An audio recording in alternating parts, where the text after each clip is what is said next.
And what's up mga kuya, no? So for today's video is papakita natin sa inyo kung gaano kaliit ang aming mess room. So 16 lang kami dito ngayon.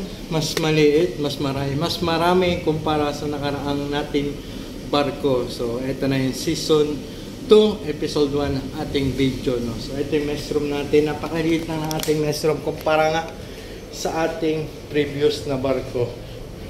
So ayan yung mess room natin, no? So dito nakaupo is dalawang apprentice, tapos dalawang third. So si third engineer at si third officer. Tapos dito naman is 6 lang yun nakaupo. So may pagkain pa dito, no? Ayan, kay chief officer yan. So time check natin mga boys.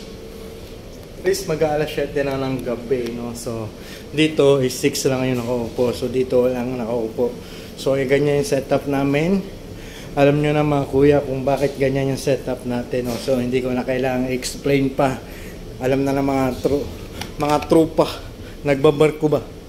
So ganyan setup. So dito is third engineer na isa, tapos second officer, chief mate, second engineer, chief engineer, tsaka si tatay, si Tano, si captain, no?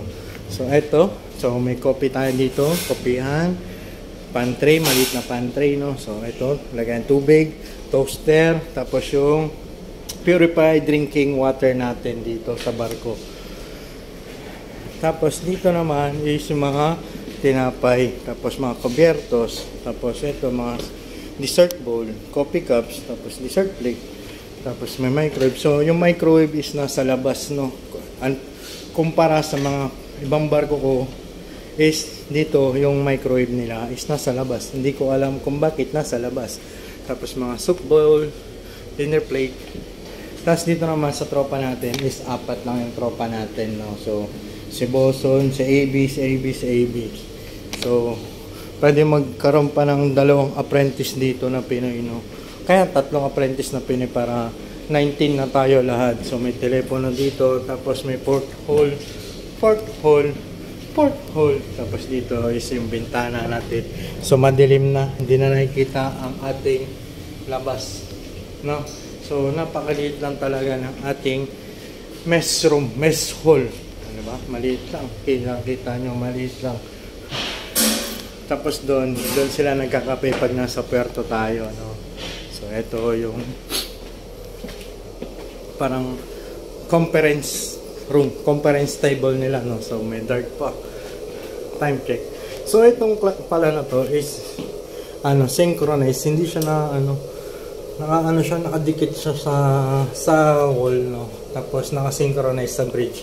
So kung magbabak yung time sa bridge is magbabak din to lahat ng clock dito sa aming barko. So ngayon lang ako naka-encounter ng ganong klaseng relo, no? So may CR din dyan. Tapos sa susunod na video natin is ipapakita ko sa inyo yung jacuzzi tsaka sauna, no? So may sauna kami dito, may jacuzzi pa. So hindi ko alam kung gumagana yon. So ayan yung mess room natin. Napakaliit lang na mess room natin, no? So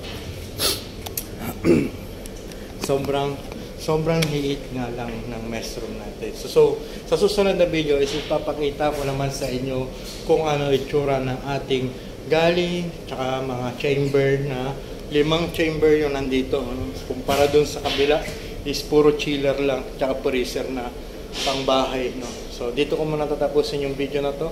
Shoutout sa mga tropang may hinang nila lang. Bye bye, peace.